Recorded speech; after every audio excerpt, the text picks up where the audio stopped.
Al final de la interpelación de ayer, la Comisión Permanente del Poder Legislativo aprobó una moción impulsada por el oficialismo que respaldó la gestión del ministro del Interior, Nicolás Martinelli, y consideró satisfactorias sus explicaciones, aunque también aconsejó una serie de medidas a aplicar en el sistema carcelario.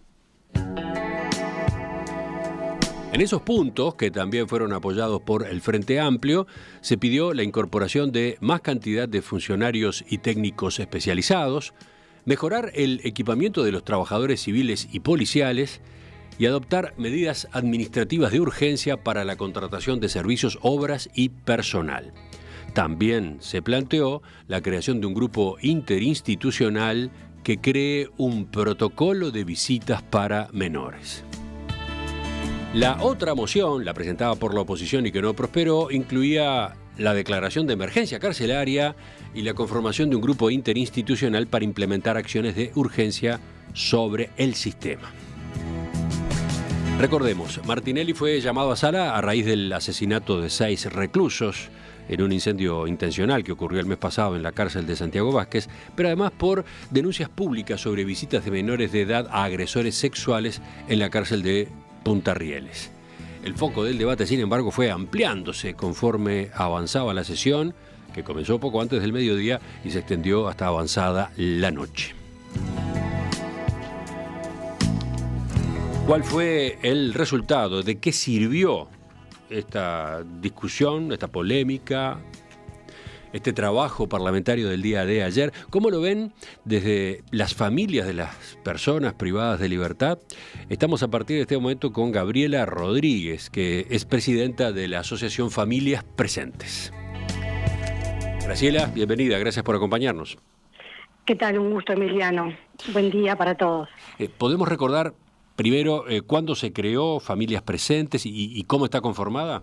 Bien, sí, nosotros comenzamos el trabajo de fundar nuestra asociación en agosto del año 2022. Ya en principios del año 23 teníamos la personería jurídica aprobada por el Ministerio de Educación, con lo cual ya éramos asociación civil constituida. Estamos conformados por familiares de personas privadas de libertad, fundamentalmente, y algunas personas que, aunque no tienen familiares cercanos, privados de libertad, sensibles a la situación, se han acercado para apoyar y colaborar. ¿Por qué fue necesaria esta asociación? No había nada, ¿no? ¿No había nada parecido todavía?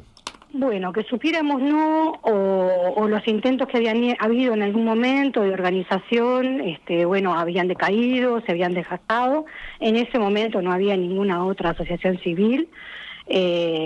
Y bueno, la necesidad tiene que ver con justamente las condiciones del sistema carcelario y del sistema penitenciario en general, que tiene que ver con el enorme hacinamiento, que tiene que ver con las pésimas condiciones edilicias de los establecimientos, la mayoría de ellos, que tiene que ver con la escasez de alimentos, con la mayor escasez de actividades que permitan que de alguna manera el objetivo de la cárcel se cumpla, porque es bueno recordar que la cárcel en Uruguay no es para castigar, es para reeducar, para rehabilitar, para apoyar el desistimiento del delito. Pueden haber diferentes corrientes, pero si nos amparamos en la Constitución de la República, el artículo 26 dice que nunca es para maltratar y siempre es para reeducar.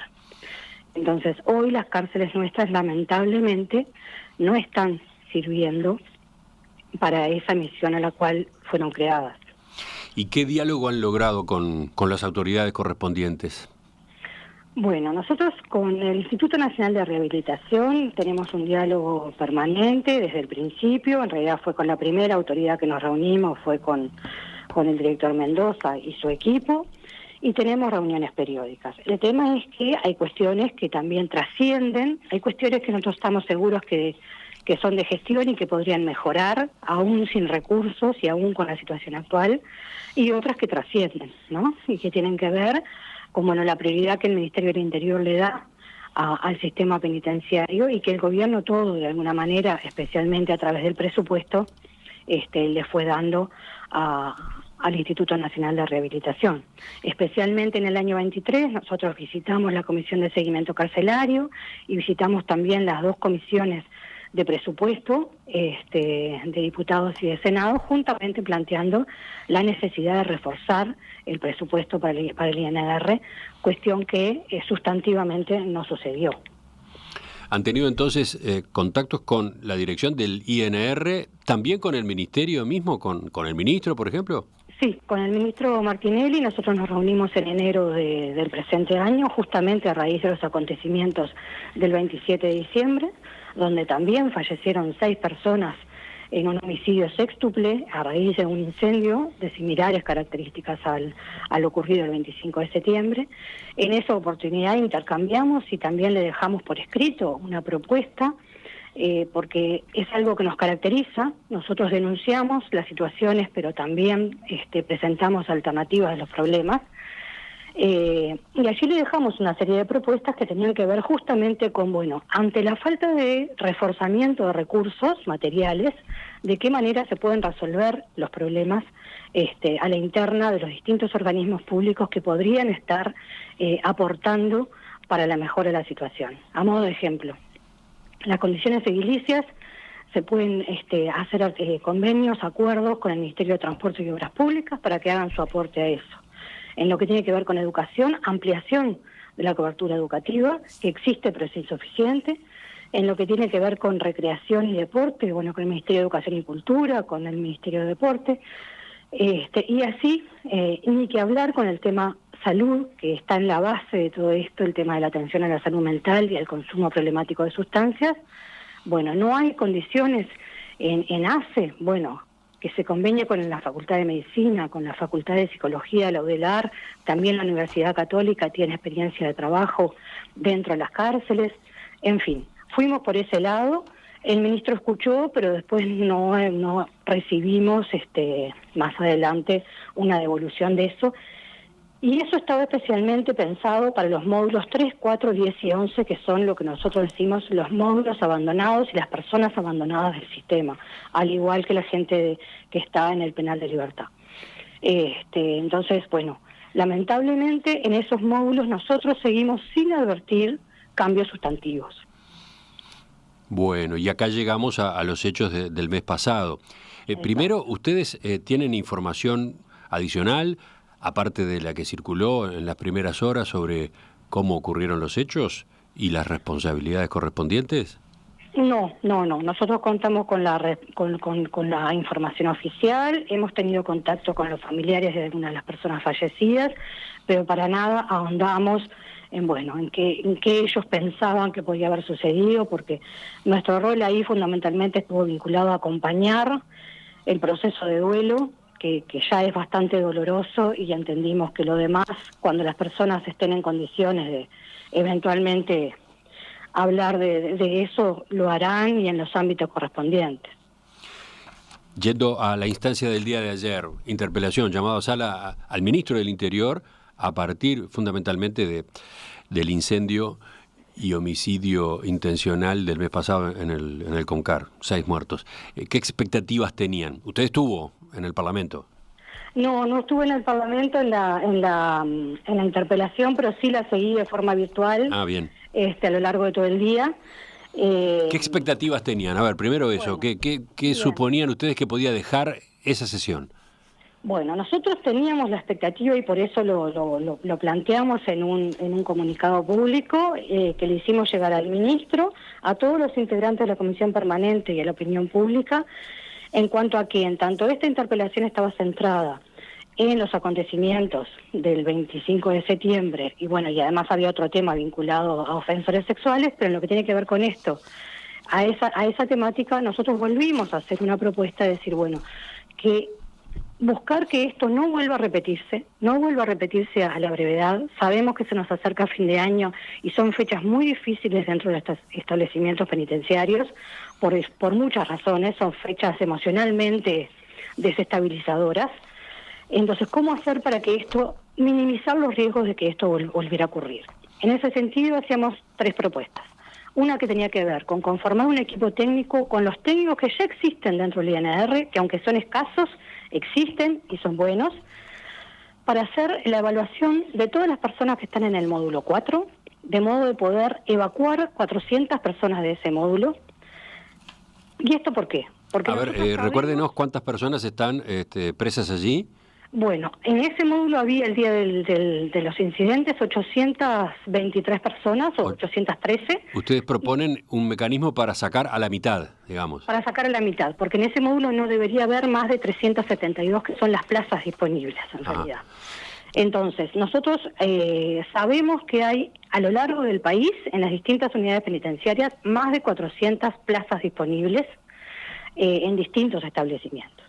Claro está que seguramente las personas que están en el módulo 4 no pueden ir a una chacra, que es un régimen totalmente abierto, pero seguramente sí pueden ir a otro lugar y haya personas de ese otro lugar que se puedan desplazar. Entonces, hacer un proceso de desplazamiento de 400 personas, de modo que a muy corto plazo el módulo 4 no quede con más de 400 personas. Esto ya se ha hecho en otras oportunidades, incluso en oportunidad de otros habeas corpus hace años atrás, incluso hasta evacuando más personas. Nosotros recordábamos que en el año 2019 hubo un habeas corpus para lo que fue en aquel momento el módulo 11 del COMCAR y se evacuaron 600 personas en aquel momento. O sea que esto es posible. Hacíamos a su vez la propuesta de trabajar con el Poder Judicial, de modo que se pueda pensar que aquellas personas que son primarias y tienen penas muy bajas puedan ser reconsiderados para medidas no privativas de libertad. Por ejemplo, ¿qué tipo de pena? ¿Para qué casos están planteando esto? Hay personas que sabemos fehacientemente que están en esos módulos y que tienen penas de 6 meses, de 1 año, y son jóvenes de 18, 20 años, 22 años. ¿Cuánto le puede aportar 1 año de cárcel a esas personas? ¿Y cuánto le podría aportar una medida no privativa en términos de reeducación, ¿no? Entonces, bueno, podría ser otra alternativa de descompresión. Y la tercera propuesta que hacíamos tenía que ver con que todo ese proceso fuera de alguna manera monitoreado, ni que hablar que por el comisionado parlamentario, por la Institución de Derechos Humanos también, a través del Mecanismo Nacional de Prevención, y también por la integración de la sociedad civil en ese proceso de monitoreo. Que actualmente la sociedad civil no está haciendo monitoreo de cárceles. ¿Se llegó a discutir en algún momento de la sesión esta propuesta de ustedes? Lamentablemente no. Fue lo que nosotros observamos, que la interpelación finalmente estuvo mucho más centrada, especialmente la presentación del ministro, en todo el proceso de lo que se ha hecho en estos años en el sistema penitenciario. Sí, el ministro destacó avances que ha habido, ¿no? Y nosotros no negamos que haya algunos Por ejemplo, avances. la presencia del Ministerio de Desarrollo Social dentro de las cárceles, los talleres que se ofrecen a los reclusos, la inauguración de la primera UTU en una prisión y, por otro lado, el descenso que se dio en la tasa de suicidios y homicidios intracarcelarios pese al aumento de la cantidad de reclusos, ¿no? Exacto. Bueno, nosotros la presencia del MIDES sabemos que existe. Ahora, no es una presencia que se note dentro de la cárcel, todavía, al menos. La baja de homicidios... Usted dice que existe, pero le falta volumen, le falta alcance. Le falta volumen. Yo creo que nosotros desde la asociación lo que vemos es que la mayor parte de las cosas que se hacen y que se dice que se hacen, se hacen. El tema es que con una cobertura tan pequeña que no hace que mover la aguja, no cambia sustantivamente la situación. Es cierto que la UTU entró, por suerte entró, debería haber entrado hace años, entró ahora. Nosotros participamos de la inauguración del centro de UTU en el COMCAR en los primeros meses del año. Bueno, con una cobertura bajita y especialmente con programas que tienen que ver con la culminación del ciclo de educación media. Y así pasa con todos los aspectos. En lo que tiene que ver con el consumo problemático existe algún programa, pero con una cobertura bajísima y con resultados bastante dudosos. Entonces, nosotros decimos que realmente no tenemos que salir de las experiencias piloto, tenemos que salir de las microexperiencias y avanzar con evidencia hacia que realmente los programas sean oportunidades para la mayoría de las personas. El ministro también destacó lo que está ocurriendo con la superpoblación de la que usted hablaba hace un rato, sobre todo a partir del caso del Comcar, ¿no? Decía, hay hoy 16.098 privados de libertad y 13.442 plazas, o sea, faltarían hoy 2.656 lugares. Ante estos números explicó que se están construyendo 1.957 plazas y hay otras 1.468 en procesos competitivos de licitación. Eso llevaría a que en un plazo de 18 a 20 meses terminará existiendo un saldo a favor de 769 plazas, mientras que por otro lado es posible ampliar las licitaciones y por lo tanto seguir construyendo plazas de internación. ¿Qué dice usted de esta parte del informe del ministro? Bueno, ojalá que esas plazas efectivamente se concreten en ese periodo. Las plazas son necesarias, sin duda. Ahora, lejos está de ser la solución al problema estructural del sistema penitenciario, ¿no? A ver, lo que usted dice, el problema de la superpoblación es tal vez lo más grave de todo, pero no alcanza con bajar la superpoblación. Exacto. No acaba allí, porque si nosotros tenemos todas las plazas, pero después no hay ni el personal ni los recursos técnicos para desplegar una serie de programas que son imprescindibles para cumplir con el mandato de rehabilitación, sobre todo pensando en que hoy la gran mayoría de las personas privadas de libertad tienen consumo problemático de sustancias, y eso hace caer por su peso, lamentablemente, muchas veces muchas otras acciones. Nosotros estamos convencidos de que hay una buena parte de la población que, si no se hace un trabajo vinculado a la rehabilitación en temas de salud mental y consumo problemático, difícilmente van a poder sostener el estudio, y difícilmente lo están pudiendo sostener, difícilmente pueden sostener un proceso de trabajo que son imprescindibles, pero que muchas veces los procesos con las personas tienen sus etapas, ¿no? Y acá viene otro problema importante, que es que el INR no tiene un estudio en profundidad del perfil de cada una de las personas. En realidad no se conoce quiénes están privadas de libertad. ¿Cómo es esto? Lo ha mencionado el comisionado parlamentario Juan Miguel Petit en sus informes anuales, pero no estoy seguro de que todos los oyentes lo hayan retenido. ¿Puede explicarlo mejor? Sí. Las personas privadas de libertad tienen distintas trayectorias vitales previas, distintas historias, y eso hace a que las necesidades que tenga para ese proceso de rehabilitación sean diferentes. No hay un estudio claro de las 16.100 personas qué perfil tienen y por lo tanto a qué unidad penitenciaria deben o pueden ir y a qué programas de trato y de tratamiento deberían estar adhiriendo. No porque el INR no lo sepa hacer, técnicamente lo sabe hacer, no tiene los recursos para poder hacerlo. Y eso está en la base, está en la base de una clase de escuela. Si la maestra no conoce a cada uno de los 30 niños, difícilmente pueda trabajar adecuadamente con cada uno de ellos. Bueno, esto se repite por 16.100. Entonces, eso está para nosotros en la base. Pero nosotros hacemos mucho hincapié en este momento, en que todas las cosas que el ministro plantea, que se están haciendo y que se van a hacer, confiemos en que así sea, pero esas cosas no están permitiendo minimizar los riesgos de que lo que viene sucediendo vuelva a suceder. Y nosotros hacemos mucho hincapié en eso, porque son vidas que se siguen perdiendo, los que mueren y los que quedan vivos, porque acá también hay un entorno que se ve afectado por esa situación. Ya no solamente quienes sean los responsables de lo que haya sucedido, sino también todos los convivientes en ese espacio, en ese sector, y las familias que están afectadas, ¿no? Entonces nosotros decimos, hay que poner un foco para que realmente nos comprometamos a que estas cosas no podemos firmar que no vayan a suceder, pero que estemos tranquilos y minimizamos al máximo los riesgos. Y eso no estuvo presente en las conclusiones de la interpelación. Enseguida quiero volver sobre las conclusiones de la interpelación, pero ya que usted remarca esto, dice, no estuvo, o sea, ¿cómo atacar los riesgos ahora?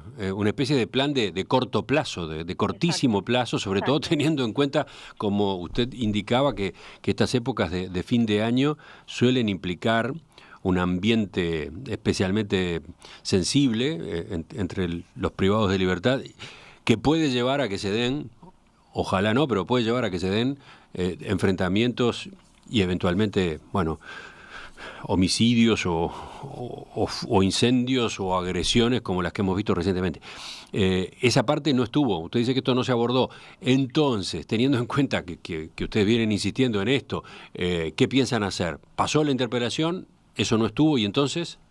Bueno, esto terminó de suceder ayer de noche, ¿no? Uh-huh. Creo que pasaba las 9 de la noche.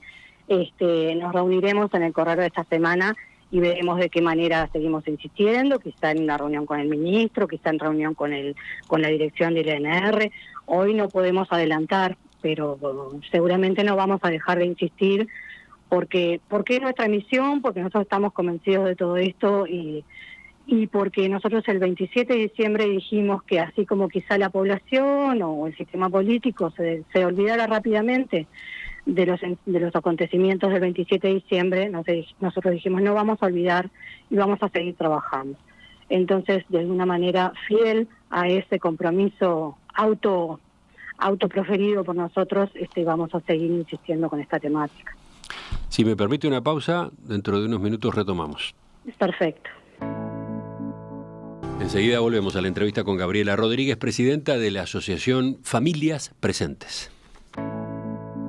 En la Comisión Permanente del Poder Legislativo tuvo lugar ayer la interpelación a las autoridades del Ministerio del Interior, impulsada por el Frente Amplio, a raíz del incendio intencional en el ex Comcar, que el mes pasado dejó 6 reclusos muertos. Finalizó con una moción impulsada por el oficialismo, que respaldó la gestión del ministro Nicolás Martinelli y consideró satisfactorias sus explicaciones, aunque también aconsejó una serie de medidas a aplicar en el sistema carcelario. Que deja este debate, cuáles son asignaturas pendientes desde el punto de vista de los familiares de los reclusos. Estamos conversando con Gabriela Rodríguez, presidenta de la Asociación Familias Presentes. 2 o 3 preguntas más, Gabriela. La primera, yendo a la moción que se votó, la que tuvo mayoría anoche, al final de la interpelación, en un momento, en el punto 4, se dice: respalda el trabajo que se viene realizando por parte del Ministerio del Interior, reconociendo las inversiones en infraestructura, así como el aumento de los recursos humanos en cárceles que permitirán tanto abatir la superpoblación como potenciar las condiciones de convivencia y rehabilitación. Y luego aparecen estos números. Señalamos como altamente positivo las actuales acciones que se llevan a cabo con 120 organizaciones e instituciones que operan en cárcel, las más de 60 actividades laborales y ocupacionales en marcha. Actualmente hay 7.410 personas privadas de libertad que estudian y 5.914 que trabajan, así como los programas de tratamiento de adicciones. Quería tener sus comentarios sobre estos números en particular, la cantidad de presos que hoy estudian, la cantidad de presos que trabajan. Bien, bueno. Con respecto a la cantidad de personas privadas de libertad que estudian, en realidad, lo que viene sucediendo es que como la cobertura educativa es insuficiente para todos los que quieren estudiar, por ejemplo, el año pasado habían quedado más de 1.200 personas, si no recuerdo bien mal el número, pero eran más de 1.000, que habían manifestado interés en estudiar y no habían accedido a una plaza educativa.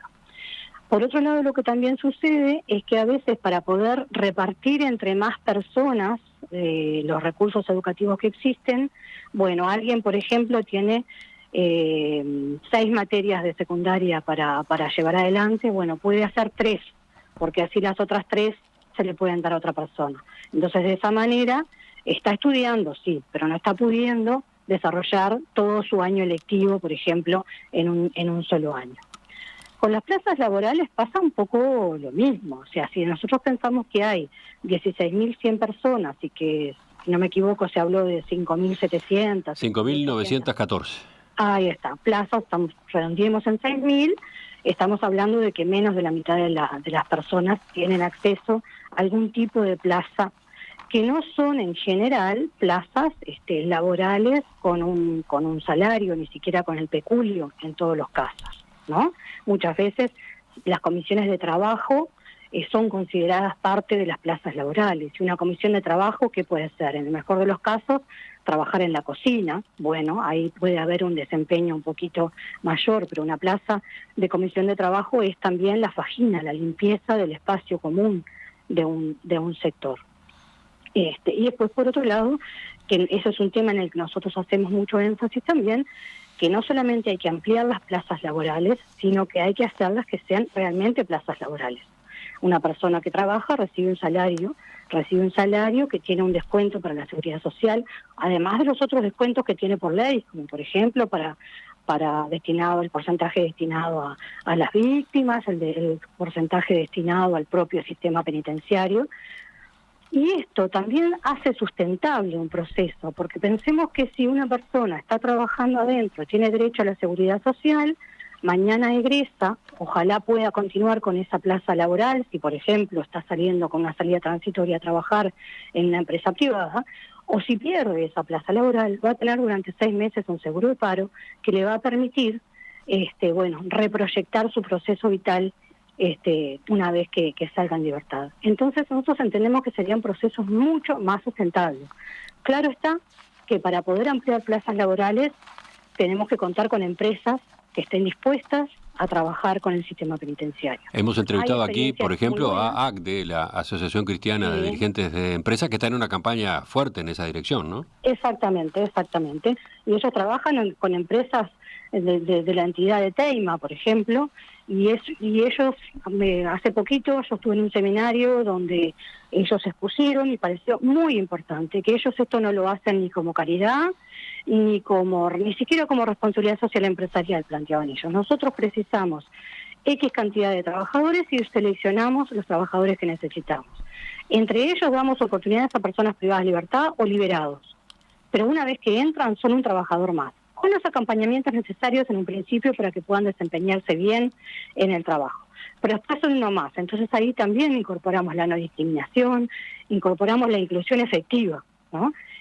Claro, se necesitan un montón de empresas conscientes de que no es un problema ni de los presos, ni del INR solo, ni de la familia, que es un problema de la sociedad y como tal todos deberíamos estar aportando nuestro granito de arena, ¿no?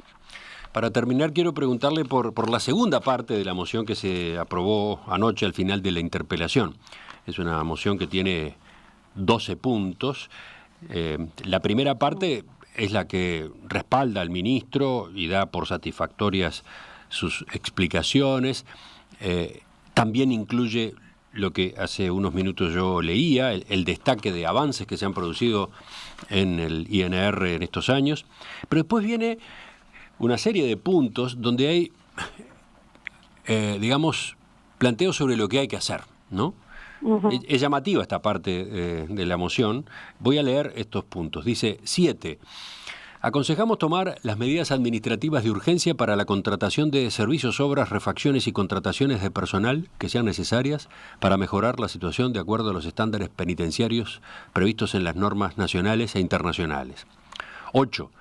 Aconsejamos la incorporación de mayor cantidad de funcionarios técnicos especializados para poder abordar programas de tratamiento que permitan y garanticen el proceso de rehabilitación. 9.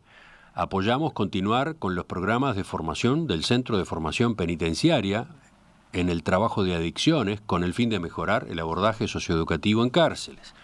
10. Aconsejamos mejorar el equipamiento de los trabajadores civiles y policiales en los centros penitenciarios. 11. Aconsejamos la creación de una comisión bipartita para estudiar la insalubridad en el trabajo penitenciario, sus aspectos sanitarios y presupuestales. 12. Y último, aconsejamos estudie la creación de un grupo interinstitucional integrado por el Instituto Nacional de Rehabilitación, el Ministerio de Desarrollo Social, el Poder Judicial y organizaciones de la sociedad civil especializadas en el combate a la violencia sexual, la trata y la explotación de niños, niñas y adolescentes, para formular un protocolo adecuado y garante de los derechos de las infancias y adolescencias que realizan visitas a establecimientos del sistema penitenciario. ¿Qué dice usted sobre estos puntos del 7 al 12 que venían en la moción del oficialismo y terminaron teniendo el apoyo también del Frente Amplio, de la oposición?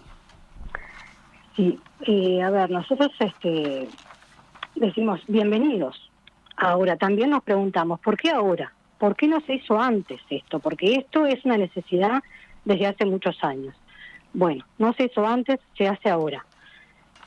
Que efectivamente se cumpla. Y entonces que se genere un espacio de monitoreo para que realmente se haga un plan con todas esas propuestas y se monitoree su cumplimiento, y donde la sociedad civil, nosotros volvemos a hacer énfasis, participe de ese proceso de monitoreo. A ver, se podría decir, esto podría ser cuestionado de la siguiente manera, se podría decir, bueno, pero lo único que incluye esa parte de la moción son consejos, ¿no? Aconsejamos tomar las medidas, aconsejamos la incorporación, apoyamos continuar, aconsejamos mejorar, aconsejamos la creación. ¿Usted lo ve? ¿Cómo lo ve? ¿Ve el vaso medio lleno o el vaso medio vacío en este texto? Y bueno, es lo que es.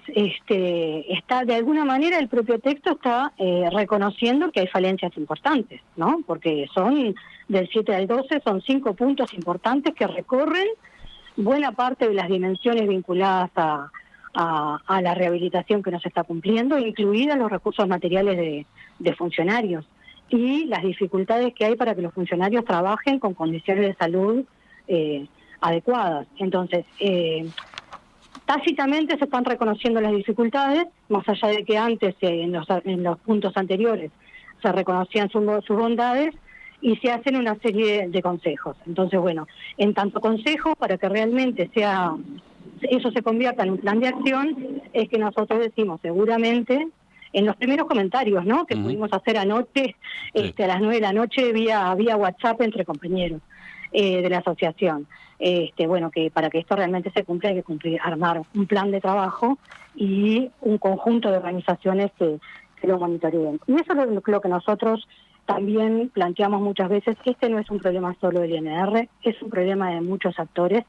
Y así como se genera ese espacio, que en parte también nos llama la atención, porque existe un protocolo vinculado al tema de visitas de niños, niñas y adolescentes en el sistema penitenciario, que se le elaboró creo que en el 2019 o 2018, que participaron las instituciones que tú mencionaste que están en la moción, pero otro montón enorme, y sin embargo nunca se aplicó. Y fue un esfuerzo de trabajo muy grande. Entonces, bueno, no sé si será una revisión y una actualización. Pero también en otros aspectos es importante que hayan espacios interinstitucionales donde realmente distintas instituciones que tienen por cometido aportar al sistema penitenciario formen parte de ese espacio, y que se puedan ir generando planes y generando monitoreos de las acciones que se realizan y de los resultados que se logran. Porque eso es lo que usted mencionaba hace un rato, ¿no? De hacer. Por ahí va lo que usted mencionaba hace un rato en la primera parte de la entrevista. Exactamente. Esos espacios de monitoreo donde participen los actores institucionales y también la sociedad civil. Gabriela Rodríguez, presidenta de la Asociación Familias Presentes, que agrupa a familiares de reclusos. Le agradezco que nos haya acompañado esta mañana en Perspectiva. Muchas gracias, Emiliano, un placer. Hasta pronto. Seguimos en contacto. Gracias.